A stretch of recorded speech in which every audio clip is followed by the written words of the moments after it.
Pertama dari sisi dasar hukum, kemudian dari sisi kesiapan infrastruktur, kemudian yang ketiga dari kesiapan SDM KPU, kemudian yang keempat tentunya respon dan kesiapan stakeholders pemilu yang lain, dalam hal ini partai politik dengan Bawaslu.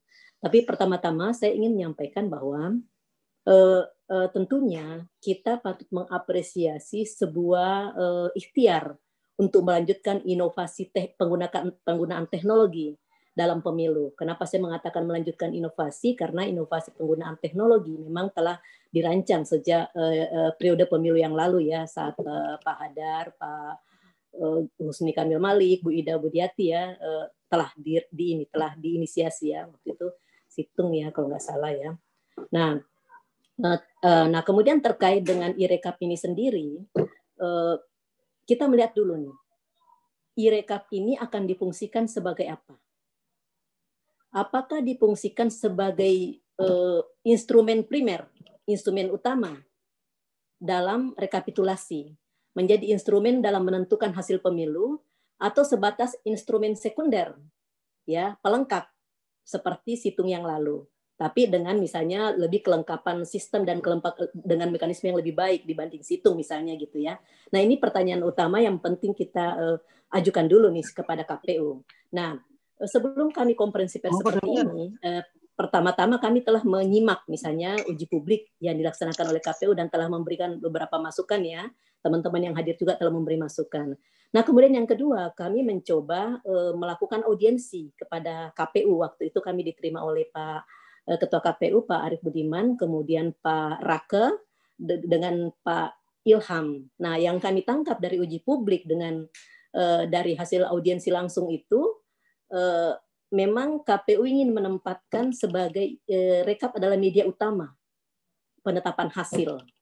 Jadi terbalik ya, kalau dulu kan dia backup. Nah kali ini manual sebagai backup. Tapi kemudian KPU juga menyatakan bahwa tidak ingin melanggar undang-undang. Jadi sambil rekapitulasi elektronik berjalan, manual juga tetap jalan. Tapi ada beberapa titik rawan menurut saya yang penting untuk kita cermati dari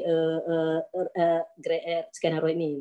Itu satu. Nah, informasi yang kami dapatkan dari KPU saat ketemu itu, pertama yang kami dapat dari KPU waktu pertemuan kemarin dengan Pak Arief bahwa apakah ini misalnya ini pilot, apakah akan dilakukan untuk semua atau pilot project? Nah, statement KPU bahwa sepertinya KPU akan menghindari ini menjadi pilot project. Karena apa? Nanti muncul misalnya bisa kecemburuan sosial atau apa gitu dari daerah-daerah lain. Kenapa kami tidak jadikan pilot project? Jadi sepertinya KPU akan mengarah akan memberlakukan ini berlaku untuk se-Indonesia. Setidaknya itu jawaban yang kami tangkap dari jawaban KPU waktu kami audiensi. Itu ya. Nah, terus yang kedua yang kami dapatkan informasi bahwa dalam proses rekapitulasi itu nanti seperti yang tadi Pak Hadar sampaikan, C1 manual yang diserahkan kepada saksi partai dan peserta pemilu itu saat ini tidak lagi. Jadi saksi dan peserta itu memotret ya dari hasil elektronik itu yang mereka dapatkan. Jadi C1-nya itu tidak dipegang gitu. Nah, ini nanti akan kita lihat ya gitu bagaimana secara dasar hukum gitu. Nah, kemudian informasi yang kami dapatkan juga dari KPU bahwa kami bertanya bagaimana sertifikasi, bagaimana audit, dan bagaimana dengan apakah sudah dikonsultasikan kepada DPR RI PKPU ini. Ternyata prosesnya ini kan masih dalam proses akan dikonsultasikan. Sementara pembukaan masa sidang kan tanggal 9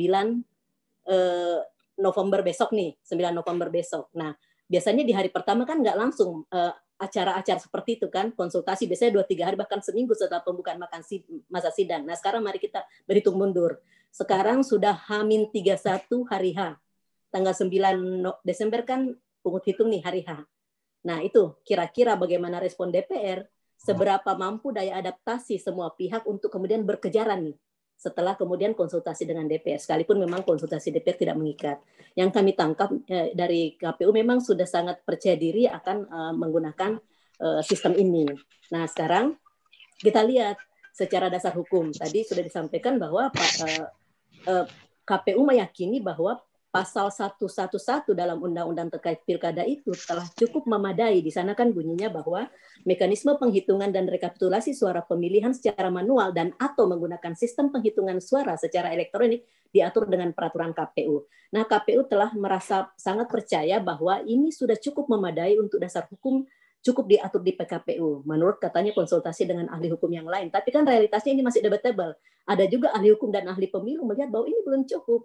Kan harus diatur tentang mekanisme sengketanya, harus ada penyesuaian regulasi-regulasi dan tidak cukup dengan PKPU menurut kami. Karena istilah-istilah di undang-undang juga masih dalam konteks manual, belum dalam konteks ini, belum lagi sengketa seperti yang Mas Heru sampaikan tadi. Nah, terus yang kedua, perlu diingat di Undang-Undang 10 tahun 2016 juga ada pasal 193 yang mewajibkan KPPS menyerahkan menyerahkan hasil penghitungan suara, sertifikat hasil penghitungan suara kepada saksi parpol dengan pengawas pemilu. Kalau tidak diserahkan maka ini adalah menjadi pidana gitu. Nah, ini yang sepertinya tidak terakomodir nih ceritanya kalau melihat skenario KPU tadi bahwa nanti C1 manualnya tidak tersedia di TPS, langsung ditransmisi ke elektronik, nanti dilihatnya di kecamatan. Nah, ini titik rawan dari sisi regulasi yang penting ya. Nah, terus yang kedua dari PKPU yang kemarin, setidaknya catatan kami bahwa PKPU kemarin itu memang telah mencoba mengadaptasi penggunaan sistem elektronik ya dalam rekapitulasi, tapi belum sampai ke tahap contingency plan, pengaturannya belum detail. Bagaimana kalau crash seperti Pak Heru katakan tadi? Bagaimana kalau ternyata di daerah yang awalnya dinyatakan sinyal atau jaringan internetnya stabil, ternyata mengalami masalah.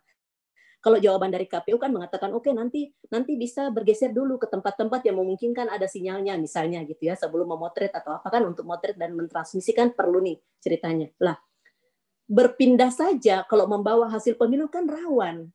Orang jangan kita membayangkan ini wilayah perkotaan. Sebagian TPS kita itu di wilayah pedesaan, di wilayah-wilayah yang mungkin akses komunikasi dan transportasi juga terbatas. Enggak semudah itu orang mencari sinyal. Kalau kita lihat pengalaman selama pandemi, ada orang sampai harus ke dekat gunung untuk mencari sinyal gitu ya. Nah, bagaimana kalau kondisi seperti itu? Nah, PKPU belum detail mengatur tentang contingency plan sampai titik ininya terburuknya misalnya. Nah, itu yang penting dilengkapi dulu sebelum kemudian mengatakan ini sudah siap gitu. Nah, belum lagi misalnya ternyata praktek dalam simulasi terjadi di tempat yang sama dengan HP berbeda dioperasikan oleh orang berbeda, ternyata kan bacaannya sistem itu jadi beda gitu. Ada angka 10, ternyata di HP lain ternyata angkanya jadi 9 misalnya. Nah, mengoperasikan sistem ini menurut saya itu masih rentan juga dalam memotret hasil pemilu di TPS itu, karena bisa berbeda ternyata. Pertama dari sisi cara motretnya, tegak atau miring. Memang sih KPU mengatakan harus tegak, tapi apakah kemudian semua orang akan mempraktekkan itu tegak? Bagaimana kalau ternyata dia punya hasil berbeda kemudian berkuar-kuar, loh kok beda dengan ini, kan sumber masalah juga. Jadi saya rasa alat ini juga masih sangat rentan ya, itu satu. Dan ternyata saya tadi juga konsultasi dengan Pak Laude Sarip nih, kebetulan saya dari Kemitraan Partnership for Governance Reform dan direkturnya Pak Laude Sarip yang sudah pengalaman di KPK gitu ya, bahwa mentransmisi itu juga bukan semata dari posisi tegak atau miring, tapi juga pencahayaan saat kita memotret itu juga bisa berpengaruh dan bisa mempengaruhi pembacaan terhadap angka. Nah, ini menurut saya itu yang penting dulu dipastikan oleh KPU dengan ITB, karena kan yang menghandle ini kan nanti ITB ya, Institut Teknologi Bandung. Nah, ini kerawanan, kebayang ya. Nah itu satu. Yang kedua, dari sisi infrastruktur. Diskusi yang kami kemarin itu kami mencoba, sudahkah tersertifikasi? Belum ada jawaban dari KPU di uji publik kemarin, dan juga sepertinya sih yang saya tangkap juga sepertinya belum, karena kan proses audit itu akan diaudit dan disertifikasi itu apabila PKPU kalau nggak salah telah tuntas, sementara PKPU-nya belum dikonsultasikan ke DPR, sekarang sudah H-31. Jadi ada banyak prasyarat-prasyarat yang sebenarnya belum ya gitu dari sisi kesiapan ini. Nah, satu kerawanan juga ini dalam diskusi di masyarakat sipil juga kita munculkan ya, salah satu kerawanan adalah saat ini cyber crime ini sangat-sangat tinggi ya, crime itu sangat tinggi, crime sangat tinggi. Misalnya gini, cloning HP kan juga, nomor HP kan juga sedang marak ini, dipakai untuk kejahatan-kejahatan tertentu ya. Nah, bagaimana kalau yang mengoperasikan ini kan nanti anggota KPPS anggota KPPS, bagaimana kalau HP anggota KPPS di-cloning oleh kelompok-kelompok kepentingan, terus kemudian memunculkan misalnya angka yang ini gitu. Nah, ini sepertinya juga kami sampaikan kepada KPU, nampaknya belum diantisipasi oleh KPU. Makanya Pak Arief mengatakan, oh ini salah satu catatan yang penting menjadi perhatian kami. Nah, terus ya poin keempat tadi kan sudah dasar hukum infrastruktur ya. Nah, keempat kesiapan SDM.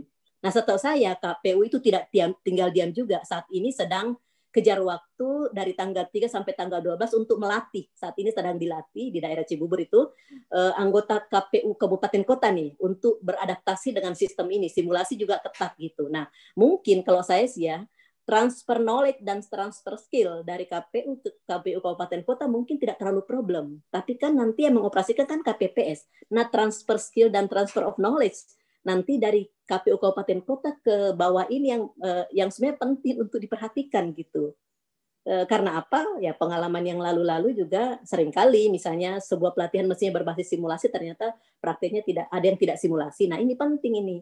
Jadi target misalnya latihan 2 hari nggak bisa hanya mengatakan oh 2 hari selesai, enggak. Sampai betul-betul KPPS ini betul-betul bisa mengoperasikan, satu saja salah mengoperasikan bisa merusak sistem gitu ya. Nah ini penting sekali. Nah yang keempat tentang respon dan kesiapan stakeholders yaitu partai dan Bawaslu. Begini, ini kan ya termasuk masyarakat pemilih yang terdampak ini kan nanti terhadap sistem ini kan partai, Bawaslu, kemudian pemilih gitu ya.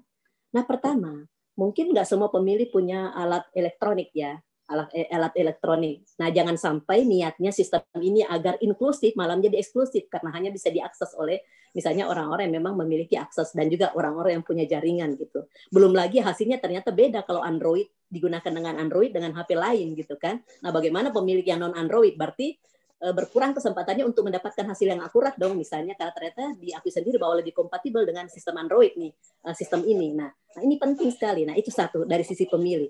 Yang kedua dari sisi partai politik. Partai politik kan tidak sebatas paham, tapi perlu membuat mekanisme kontrol versi mereka untuk menguji akurasi data irekap KPU. Nah itu perlu waktu juga gitu, perlu waktu juga. Nah sementara mungkin partai menunggu hasil konsultasi KPU ke DPR mungkin baru untuk bergerak maju benar bahwa ini jadi apa enggak gitu.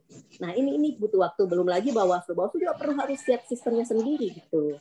Nah karena itu mungkin kalau menurut kami sih dari bacaan kami bahwa telah banyak yang telah disiapkan oleh KPU termasuk telah kerjasama dengan Kemenkominfo, telah kerjasama dengan ITB, telah kemudian meminta Kemenkominfo untuk kemudian memberikan data tentang TPS mana yang terakses dengan internet gitu.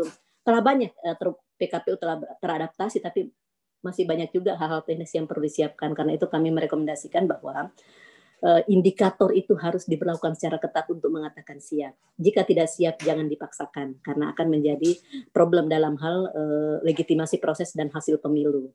Nah, kemudian kepada Bawaslu, kami sih berharap bahwa ada hasil pengawasan Bawaslu terkait dengan kesiapan teknologi, sistem, semua tadi kesiapan ABCDZ KPU. Jika memang belum siap, sebaiknya KPU dalam Bawaslu dalam RDPU itu merekomendasikan bahwa kemudian tidak digunakan sebagai media utama, tapi sebatas media sekunder, media pelengkap atau media transparansi. Terus yang kedua, apabila ternyata nanti ternyata KPU tetap jalan, sementara sebenarnya secara persiapan belum, mungkin Bawaslu menurut kami juga perlu punya sikap, tidak misalnya mengatakan tidak setuju, tapi kemudian tetap terus jalan gitu ya. Nah itu kan juga dikeluhkan oleh tiba-tiba dimentahkan ya tengah hari. Nah mungkin ada mekanisme kan, ada bisa kan uji publik PKPU oleh Bawaslu ke MA gitu kan dengan berbagai pertimbangan gitu ya. Tentunya berbasis hasil pengawasan pemilu. Kalau memang ternyata belum siap, boleh kok menurut kami Bawaslu sebaiknya menggunakan mekanisme itu jika ternyata di RDPU nanti ternyata tetap jalan di tengah berbagai ketidaksiapan.